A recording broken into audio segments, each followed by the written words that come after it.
आज माझी मोठी बहीण येणार होती घरी आणि तिला नॉनव्हेज प्रचंड आवडतं आणि ती येत होती सात्विकला घ्यायला, कारण की सात्विक उन्हाळ्याच्या सुट्टीत इथे होता.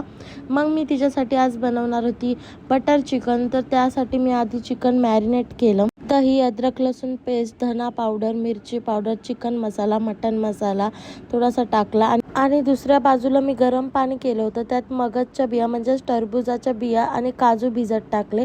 नंतर मी मॅरिनेशनमध्ये मीठ टाकून मस्त त्याला मिक्स करून घेतलं आणि कोळसा गरम करून मी मॅरिनेशनमध्ये दम दिला आणि फ्लेवर आणि स्मेल खूप जास्त छान येतो.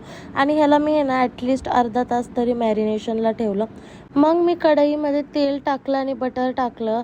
त्यानंतर मी त्यात थोडासा जिरा ॲड केला आणि मोठा कापून मी कांदा ॲड केला. कांदा थोडा भाजल्यावरती त्यात मी अद्रक आणि लसूणही ॲड केलं. नंतर हे सर्व मिश्रण चांगलं भाजल्यावर त्यात मिरची ॲड केली. मग टमाटा ॲड केला. त्यानंतर काजू आणि जे मगजच्या बिया आपण गरम पाण्यामध्ये भिजत घातलं होतं तेही ॲड केला आणि थोडं चांगलं भाजून दिलं. त्यानंतर ह्यात मी कोथिंबीर ॲड केली लास्टला आणि भाजल्यावरती थंड करून मी ह्याला मिक्सर जारमध्ये पेस्ट करून घेतली होती. रेस्टॉरंटमध्ये अशीच ग्रेव्ही बनवली जाते. मस्त ह्याची बारीक पेस्ट करून घ्यायची. त्यानंतर त्याच कढईत मी अजून बटर ॲड केलं. जी आपण पेस्ट करून घेतलेली तीही ॲड केली. चांगल्याला भाजून दिलं. थोडीशी काश्मीरी मिरची पावडर टाकली थोडासा कलर येण्यासाठी. त्यानंतर झाकून ठेवून चांगलं भाजून दिलं.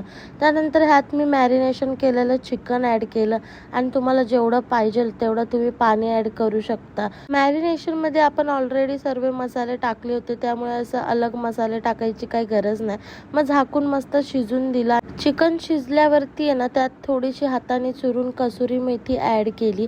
त्यानंतर भरपूर अशी कोथिंबीर ॲड केली. कोथिंबीर ॲड केल्यानंतर त्यात मी फ्रेश क्रीमसुद्धा ॲड केली. मस्त त्याने लुक आणि टेस्ट छान लागते.